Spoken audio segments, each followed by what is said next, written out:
بھی اللہ نے اگر بری اولاد دے دی تے تواڈے رستے تے نہ چلی تے ساڈا کی بنے گا۔ امیر خسرو علیہ رحمت وہ بیعت ہونے کے لیے گئے تو نظام صحیح نے پوچھا ہاں بھائی خسرو دنیا لینی ہے یا درد لینا ہے؟ گویے تھے، کلام پڑھتے تھے، تو انہوں نے کہا حضور دنیا دے دیں، فرمایا دے دی۔ جب ہو گیا رات کو چلے گئے سوئے تو خیال آیا خسرو تم نے دنیا مانگی ہے یہ تو بڑے بڑے نو خراب کر دیں۔ پھر دل میں خیال آیا رات کو جاؤں گا، صبح سویرے آپ فجر کی نماز کے بعد سما سنتے تھے حضور نظام سے، تو قوالی ہو رہی ہے آپ بیٹھے ہیں، تو انہوں نے جا کے دستک دی نا تو سامنے کھڑے ہو گئے، تو بس خاموشی سے کھڑے ہو گئے۔ تو نظام سے نے پوچھا، فرمایا خسرو کیا بات ہے؟ کہا حضور دنیا رکھ لیں درد دے دیں۔ فرمایا کیوں بھائی اب کیا ہو گیا ہے؟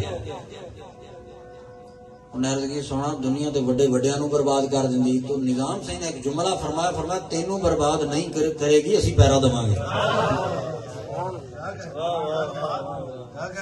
تجھے برباد۔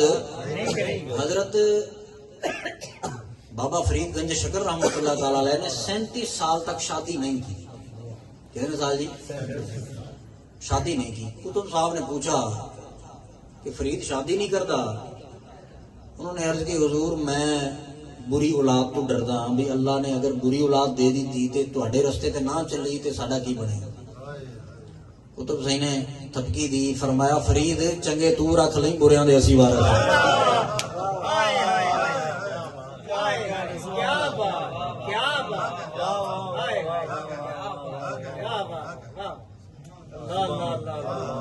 تو یہ تو وہ بارگاہیں ہیں ہاں جس کو سکھانا ہو، جس کو ٹریننگ دینی ہو، جس کو آگے مسند نشین بنانا ہو، اس کی ٹریننگ سخت ہوتی ہے۔